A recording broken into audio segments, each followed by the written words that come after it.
Ya, Bismillahirrahmanirrahim. Assalamualaikum warahmatullahi wabarakatuh. Waalaikumsalam warahmatullahi wabarakatuh. Ya, Alhamdulillah. Kita lanjut kuliah masih di bulan Ramadan. Dan mudah-mudahan berkah di bulan Ramadan. Selalu sehat walafiat ya. Sukses yang beribadah di bulan Ramadan. Kembali menjadi fitrah. Berubah perilakunya, karakternya menjadi lebih lagi. Amalnya bertambah. Itu yang kita inginkan ya. Target pendidikan dari orang tua kita yang mampu terbentuk karakter. Kalau pendidikannya tidak berhasil, artinya kalau mahasiswanya tidak mampu melaksanakan membentuk karakter pada dirinya, artinya pendidikan orang tuanya belum berhasil. Jadi kalau seseorang bagus sudah akhlaknya, maka itu berhasil pendidikan orang tua. Walaupun sarjana, master, doktor, tapi karakternya rusak, nah itu tidak berhasil pendidikan orang tuanya. Bagus kalau karakternya terbentuk, ya ini momen Ramadan, ya, gunakan momen ini untuk meningkatkan karakter, sehingga kita bisa menjadi orang yang lebih baik lagi setelah Ramadan. Karena Ramadan berikutnya lagi tambah baik lagi. Nah, adalah yang beri alaih.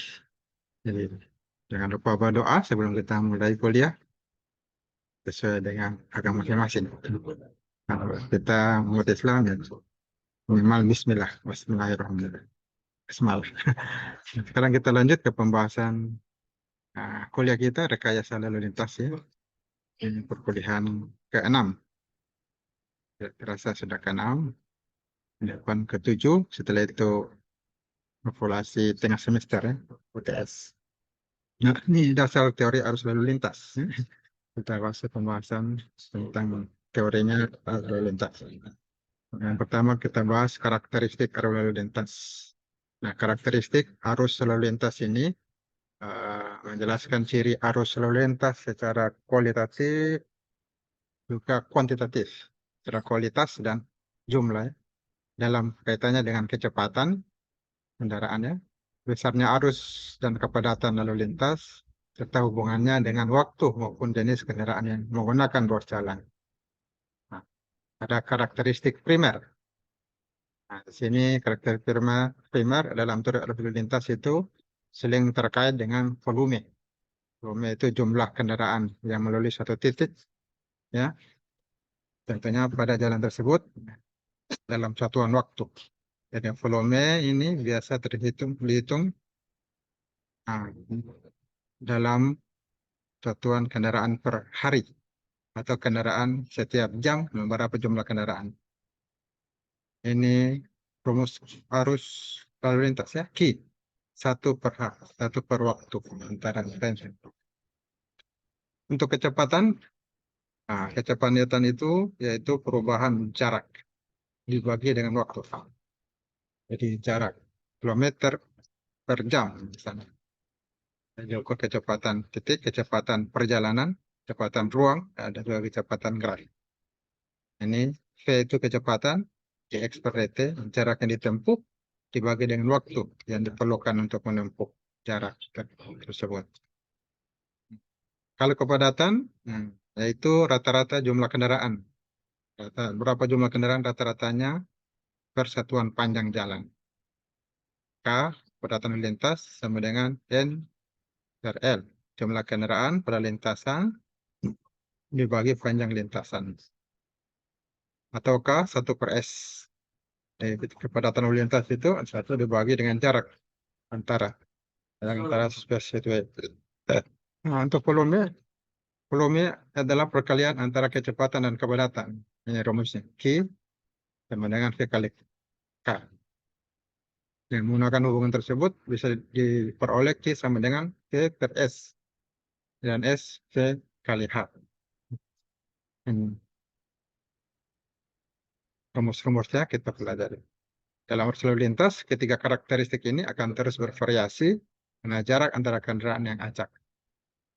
Ya, ini 3 karakteristik. Kemudian karakteristik setelah primer, sekunder. Karakteristik sekunder ini yang terpenting adalah jarak antara. Ada 2 parameter, ya. Ada jarak antara yaitu waktu antara kendaraan, bahwasanya headway istilahnya waktu antara kendaraan rata-rata, satu bagi volume. Begitu juga jarak antara kendaraan, ada space, ada jarak, oke. Jarak antara kendaraan rata-rata itu satu dibagi kepadatan. Volume lalu lintas, apa karakteristiknya? Volume lalu lintas pada satu jalan bervariasi, tergantung pada volume total dua arah.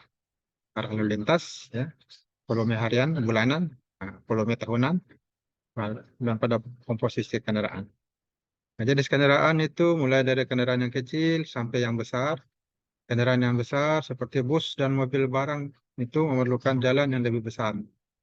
Contohnya ya, untuk kendaraan lain dari arah yang berlawanan dapat berpapasan. Nah, jadi yang kelengkungan di tikungan yang lebih besar dari pelebaran di tikungan. Contohnya tikungan lebih besar jalannya. Kebebasan vertikal lebih besar. Untuk mendesain jalan dengan kapasitas yang memadai, volume lalu lintas itu diperkirakan akan menggunakan jalan harus ditentukan terlebih dahulu berapa jumlah kendaraan.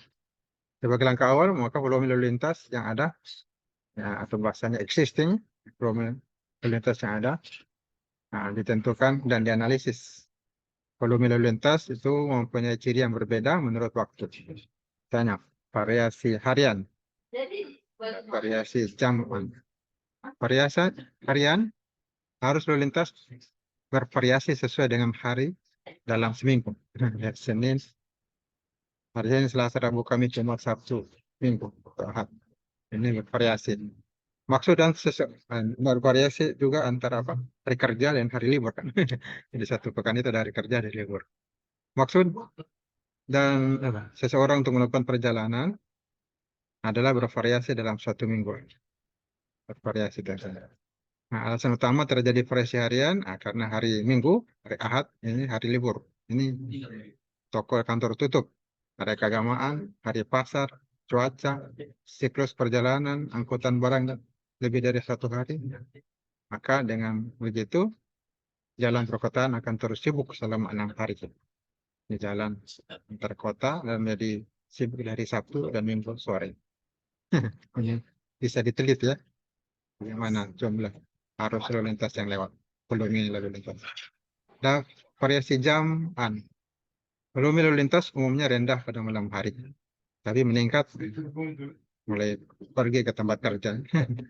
Dari pagi hingga meningkat. Volume jam sibuk biasanya terjadi di jalan perkotaan saat orang melakukan perjalanan ke mana, dari mana, tentunya ke tempat sekolah, ke tempat kerja, dan lain-lain. Arus lalu lintas puncak itu merupakan permintaan demand maksimum pada jaringan jalan. Dan arus puncak dapat berlangsung jauh lebih lama atau lebih pendek dari 1 jam, 1 jam. Karakteristik arus puncak biasanya disurvei dalam interval waktu antara 5 sampai 15 menit. Jam yang puncak itu di mana? Pagi hari atau siang hari atau sore hari. Itu bisa diambil data volume lalu lintas. Biasanya akan dilihat orang keluar perjalanan pagi hari dan pulang sore hari. Itu udah jam puncak situ. Nah, arus maksimum yang terjadi secara singkat dan nilainya melebihi tingkat arus puncak dalam periode jam sibuk ini merupakan indikasi lain yang menentukan permintaan maksimum terhadap fasilitas lalu lintas. Nah, variasi permintaan di dalam jam sibuk seringkali digunakan dalam desain dan analisa persimpangan. Buat desain persimpangan. Ada juga variasi bulanan. Sebab utama variasi lalu lintas bulanan yaitu ada perbedaan musim liburan. Saya bilang lebaran nanti, sekarang lebaran, sekarang Ramadan ya, sebentar lagi lebaran, tidak terasa 10 hari lagi, sekarang sudah 10 puasa. Di lebaran itu biasa itu mudiknya orang. Volume lalu lintas bertambah. Musim panen di daerah panennya, daerah persawahan atau daerah mana, dan lain sebagainya. Ada juga variasi arah, di mana volume lalu lintas dalam satu hari pada masing-masing arah biasanya sama besar. Tapi kalau dilihat pada waktu-waktu tertentu, misalnya pada jam sibuk, banyak yang akan melakukan perjalanan dalam satu arah. Dan juga pada daerah-daerah wisata atau pada saat upacara keagamaan, jika terjadi hal seperti ini akan kembali lagi pada akhir masa liburan tersebut. Nah, Kemudian distribusi lajur. Nah, bila 2 atau lebih lajur lalu lintas disediakan pada arah yang sama, maka distribusi kendaraan masing-masing lajur tersebut akan tergantung dan volume, kecepatan dan proporsi dari kendaraan yang bergerak lambat dan sebagainya. Nah, pengemudi yang menggunakan lajur pinggir cenderung untuk mengemudikan kendaraannya lebih lambat tentunya. Nah, standar jalan dan aturan perundangan lalu lintas mungkin akan dapat mengatur. Kalau dibuat bisa mengatur pengemudi untuk menggunakan lajur kiri, lajur kanan untuk menyiap ya, untuk melewati dahulu kendaraan yang lambat ya, mungkin dengan sendirinya akan mendapatkan hambatan dalam memilih lajur. Nah, semua faktor ini dapat mengurangi kapasitas potensi jalan. Diharapkan yang lambat sebelah kiri, jadi bisa dilewati sebelah. Tidak dengan di luar negeri, di Arab misalnya, terbalik ya, yang lambat sebelah kanan, yang mendahului saat lewat sebelah kiri. Nah, meringkas dan membandingkan volume lalu lintas. Arus lalu lintas harus dianalisis dan disajikan menurut standar tertentu. Nah, itu dapat dibandingkan dari tahun ke tahun. Di daerah perkotaan, volume lalu lintas per jam, nah, itu digunakan keperluan desain. Nah, volume itu jauh lebih besar daripada volume pada waktu lainnya dalam sehari. Pada saat itu variasi arah yang besar juga terjadi. Perlu pengambilan data volume untuk melakukan analisa. Ada juga LHRT, lalu lintas harian rata-rata tahunan. LHRT, ya, lalu lintas harian rata-rata tahunan. LHR, biasanya orang kenal LHR, lalu lintas harian rata-rata. Lalu tambah T tahunan. Ada 2 tahapan untuk menentukan LHRT.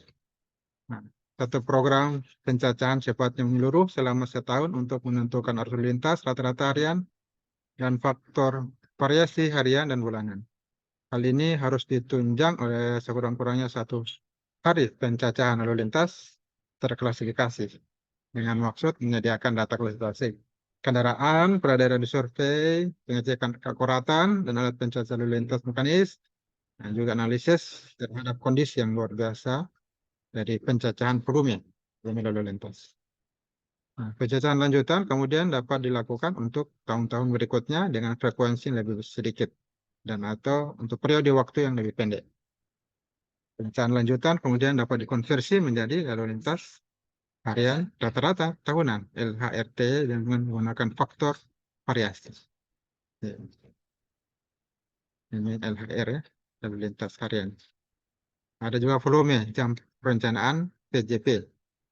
Ini sepanjang tahun akan terdapat ada 1 jam mana volume lalu lintas tertinggi. Nah, hal ini disebut volume jam tersibuk dalam 1 tahun. Nah, ada juga klasifikasi kendaraan. Ini sudah dibahas juga sebelumnya. Nah, jenis kendaraan itu faktor penting dalam mendesain jalan. Jadi perlu pencacahan terklasifikasi. Nah, biasanya membedakan sampai 20 kelas sampai 20 kelas ya kendaraannya. Tergantung dari tujuannya, maka hasil dari survei terklasifikasi ini dapat dikombinasikan ke dalam kategori kelas kendaraan yang lebih diinginkan. Ada kombinasi tipikal di sini. Ada 4 kombinasi. Pertama, berat kendaraan itu terutama berat sumbu. Pembagiannya berdasarkan atas kendaraan ringan, sedang, dan berat. Kemudian kedua, dimensi kendaraan untuk menentukan lebar dan lajur dan radius belokan. Ketiga, karakteristik kecepatan kendaraan, kecepatan dan pengereman untuk menentukan kapasitas jalan. Nah, pembagiannya ini berdasarkan atas kendaraan tidak bermotor, bermotor kecil, sedang, dan besar. Kemudian terakhir penggunaan kendaraan. Di mana pengklasifikasiannya itu angkutan pribadi, umumnya mobil, angkutan umum, penumpang, ya, umumnya bus, dan angkutan barang. Nah, ini umumnya trek. Berikutnya SMP. Nah, apa itu SMP? Ini dia. Satuan mobil penumpang.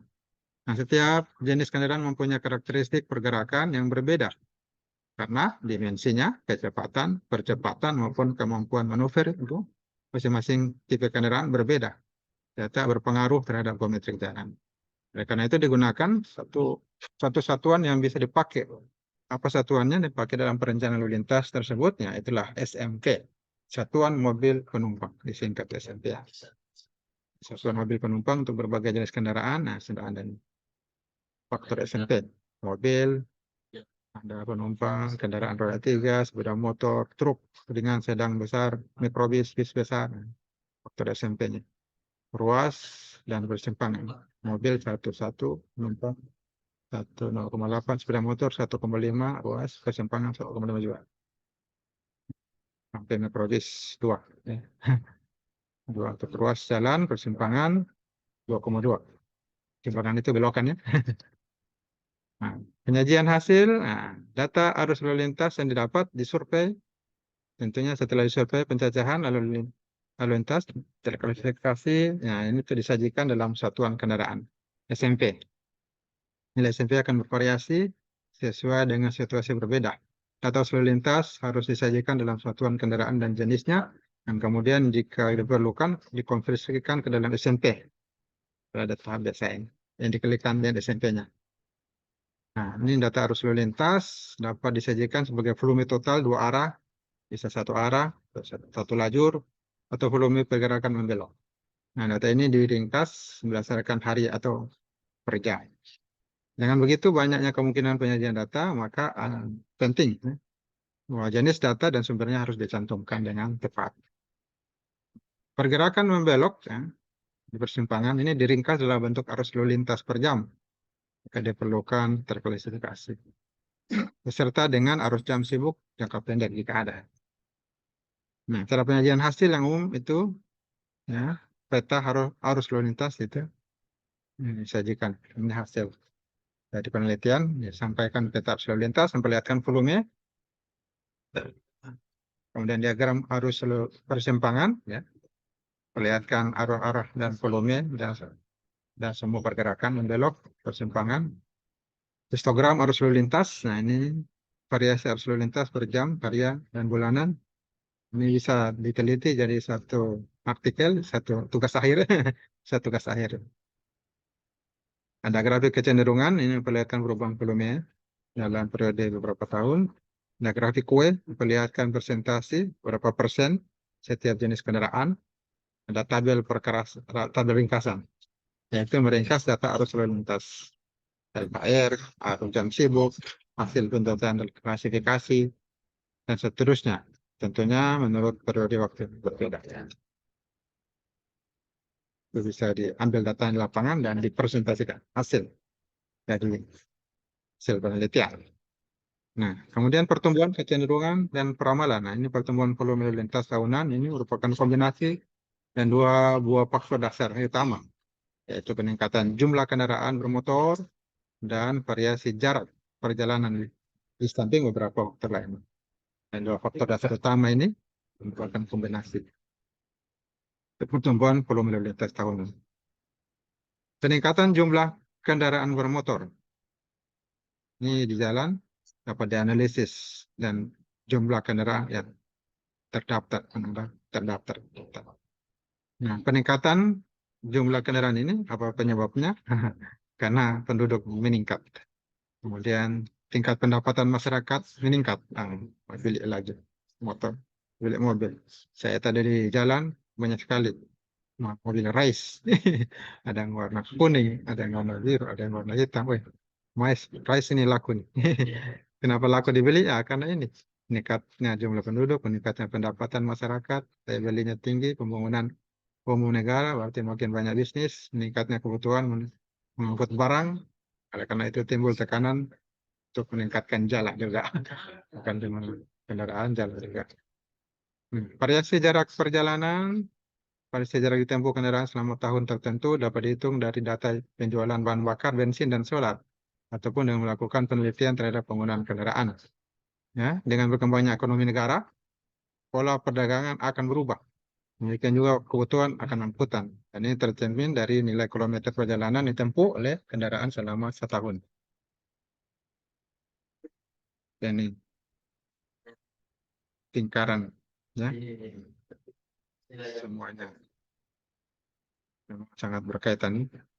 Ada penurunan kecepatan dan daya tarik, peran angkutan umum, peningkatan kepemilikan kendaraan, ini penting ekonomi dan kehidupan layak, dampak kerugian dari lingkungan juga ini. kalau bertambah kepemilikan kendaraan, polusi dan sebagainya, kecelakaan, kemacetan. Kemudian meningkat kemacetan, macet, banyak kendaraan, penurunan kecepatan dan daya tarik. Nah, ini peningkatan biaya operasi kendaraan. Nah, itulah siklusnya lalu lintas.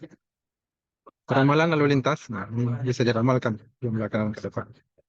Ini melakukan penafsiran arus lalu lintas berdasarkan kecenderungan data historis. Ya, data sebelumnya 5 tahun, ya kita bisa ramal 5 tahun ke depan jumlah kendaraan itu saja. Yang akan rumus tertentu ya. Kemudian ada lalu lintas yang ada, ini arus lalu lintas yang ada dianalisis disajikan sebagai LHRT dan STJP. Lalu lintas ya, L itu lalu lintas harian rata-rata tahunan dan PJT itu per jam perencanaan. Ada tahun perencanaan. Perlu dipilih tahun perencanaan ini tergantung pada besarnya proyek, biaya dan panjang umur efektif dan rencana tersebut.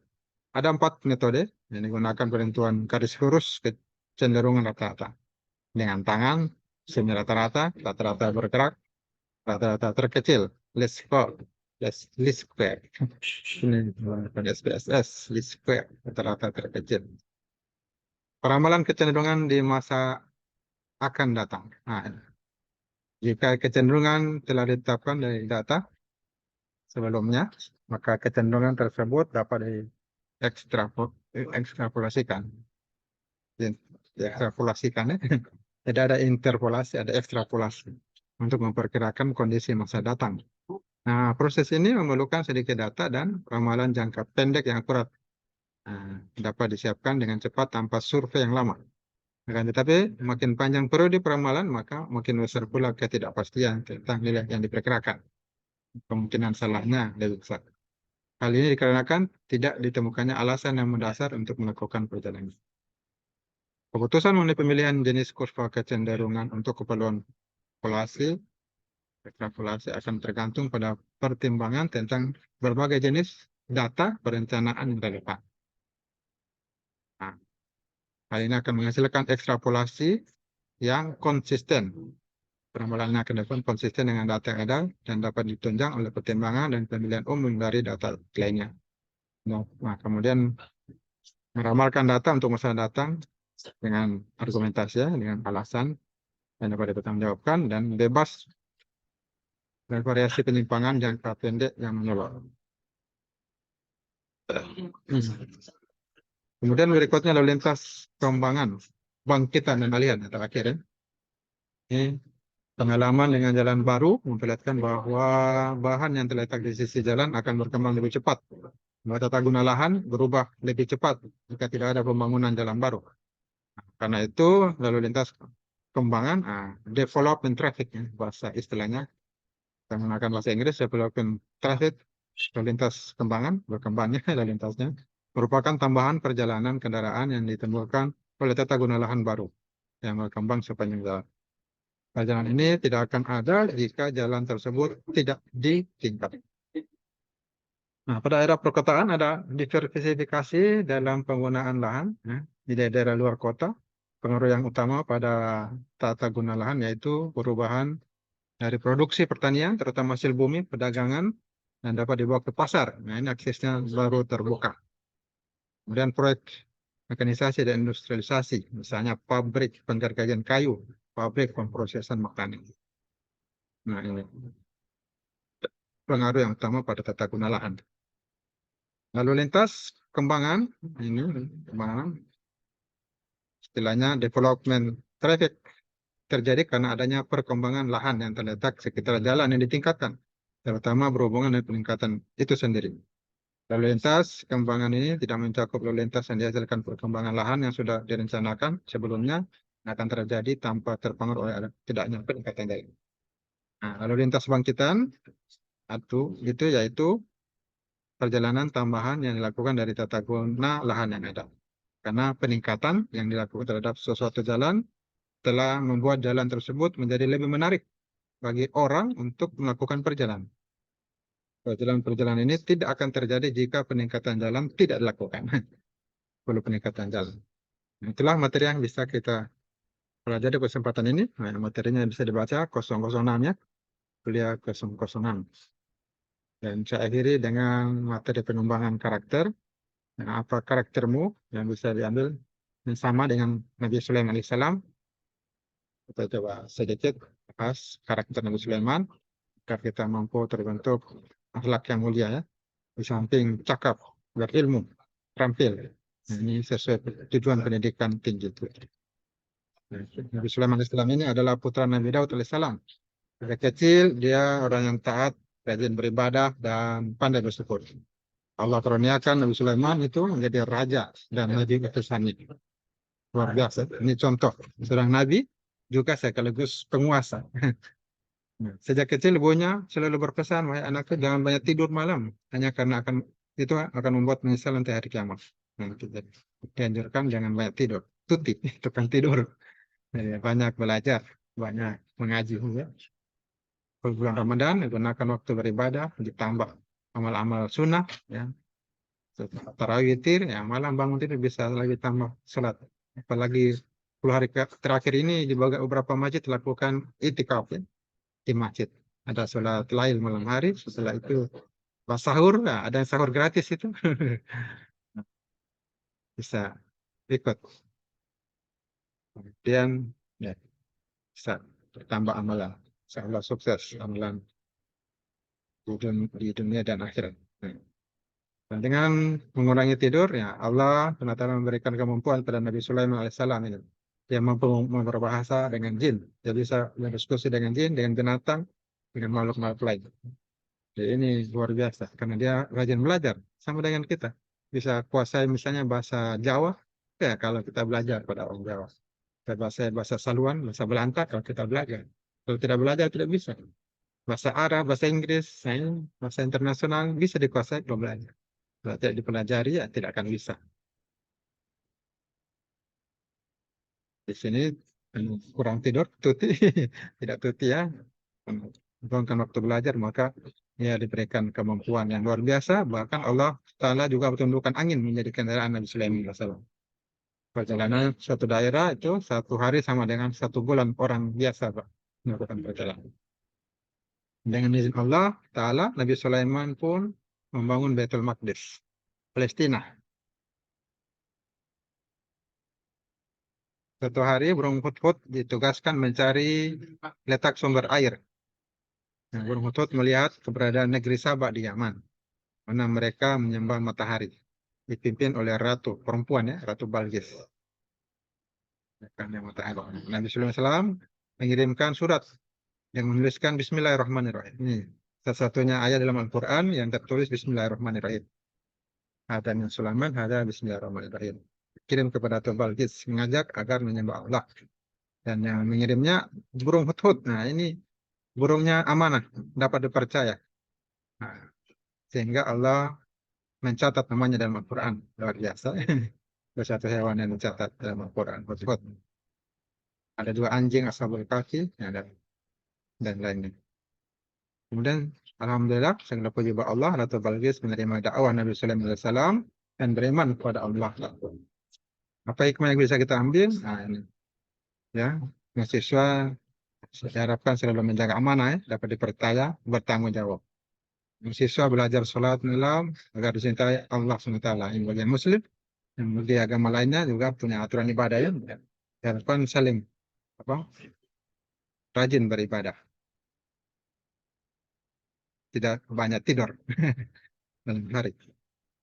Khusus yang Muslim ya Ramadan ini bisa itikaf di masjid bahkan. Tidur di masjid dulu baru beribadah salat malam. Mahasiswa Islam selalu mengawali setiap kegiatan dengan membaca Bismillah, diakhiri dengan Alhamdulillah. Nah, ketika kita kuliah ini, kita mulai dengan basmalah, diakhiri dengan Alhamdulillah. Minimal doanya itu. Bisa juga doa yang lain yang panjang. Ini doa pendek. Nah, yang bagi agama yang lain ya cuma dua punya doa. Masing-masing silakan berdoa dalam aktivitas. Ini karakter. Apakah ini sudah menjadi karaktermu? Karakter mahasiswa? Mana karaktermu pada diri Nabi Sulaiman? Itu bisa kita lihat. Yang mana sudah menjadi karakter kita. Mudah-mudahan bermanfaat dan maupun sedikit ya. Bismillah, akhirnya dengan Pak, ya, ya, sudah absen tadi Pak. Sebelum sempat absen Pak. Oh ya, jadi kita akhiri dulu dan mengucapkan Alhamdulillah. Assalamualaikum warahmatullahi wabarakatuh. Waalaikumsalam Waalaikumsalam warahmatullahi wabarakatuh. warahmatullahi wabarakatuh. Wabarakatuh.